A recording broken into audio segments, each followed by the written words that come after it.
In this video, I want to share with you 3 simple ways that I believe we human beings can help each other out every day. These 3 simple things can make such a big difference in each of our lives. Stick around.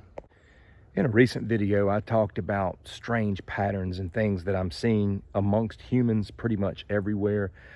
Well, I want to start talking about some of the solutions to that issue in this particular video. Let's get right into it. First and foremost, we need to be patient with each other. Most of us heard this on and off growing up, but the world does not revolve around us. We have to share this space with everyone else. People have the right to do their transaction at the ATM or the grocery line as much as I do. They have just as much right as I to be out on the road. A lot of times our lack of patience can come from being in a hurry, and being in a hurry all the time is something that we can manage personally. But I feel in general, as I've mentioned before, that we are becoming less and less patient as a society. And I think that's something we can recognize and work on. We live in a world of instant gratification, and we've been spoiled. Now look, if you're driving 25 miles an hour in the passing lane, people have a little right to get upset. I'm not saying we shouldn't ever be impatient with people. I just think we need to exercise more patience. I think it would make the world a better place. And it doesn't help us to get our stress levels raised and to get ourselves all worked up for no reason. The second way I believe we can greatly make the world a better place is to have a more natural sense of understanding. And part of that understanding is the realization that we don't understand what everybody's going through and what they're dealing with. Whether it be somebody out in public or somebody you work with or a family member, the last thing we want to consider when they've hurt our feelings or become difficult to deal with is what they might be going through. But we do have to keep that in the back of our mind. I think we would be less likely to respond so quickly in a negative way if we just realize that, man, people might be having a really bad day. And I've flat out asked people, man, are you having a bad day? I mean, what's going on, man? Do you know there have been times when I have asked that question and I got just the answer that I thought that I would get, and the person starts bubbling over with stress about something else. So not every person who acts that way is going through a difficult time. Some people are just jerks. But do consider that a lot of the tension you receive from people in your day-to-day life could come from a deep struggle that they're going through.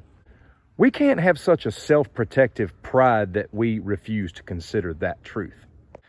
The third way that I believe we can really make the world a better place is to take time to listen. I think most of us could improve in the area of listening. I don't think it comes as natural to most people. I think a lot of people, instead of listening, are guilty of waiting to talk. A lot of times we need to be honest enough to admit that we didn't care enough to listen because we were only worried about our own thoughts, feelings, and agenda. Do you know that I've had conversations with people and I wasn't doing most of the talking. I was just sitting there listening, maintaining eye contact, adding a little something in here and there. And I've had people walk away and say, man, you don't realize how much that helped me today, man. You don't realize how much this conversation helped. What they were ultimately so blessed by was the fact that somebody was willing to sit and listen. Now, there's a balance to this also. This doesn't mean we have to sit and keep listening to the same people who are wearing out our ears all the time, never following our advice, and just constantly screaming for our attention. We've all experienced people like that. I'm talking about casual day-to-day willingness to listen to other people, not always trying to butt in, interrupt, and talk. Now, also consider this.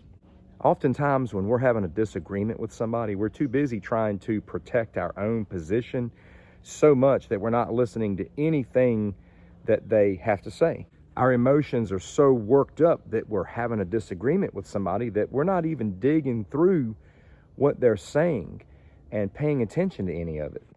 I used to be the worst at this, I will admit that, but over time, I have observed those that I've had disagreements with, whether in person or online, mostly in person, and I have observed the way that they were listening to me. They weren't trying so hard to protect their position that they weren't listening to me. They were cycling through the things they agreed with and the things they disagreed with, but they let me know that they were at least listening to me and they didn't get in a tizzy. I was impressed by their self-control on focus on what was important. You want to know what I believe is at the center core of childishness or immaturity? It's this me, mine, mine. And people are always looking after that so much that a lot of them act like grown-up children. Man, when we can learn to show patience to other people, when we can have some level of understanding of what they might be going through, and when we learn how to listen, we actually show that we're starting to grow up a little bit. Let's make the world a better place. Take care.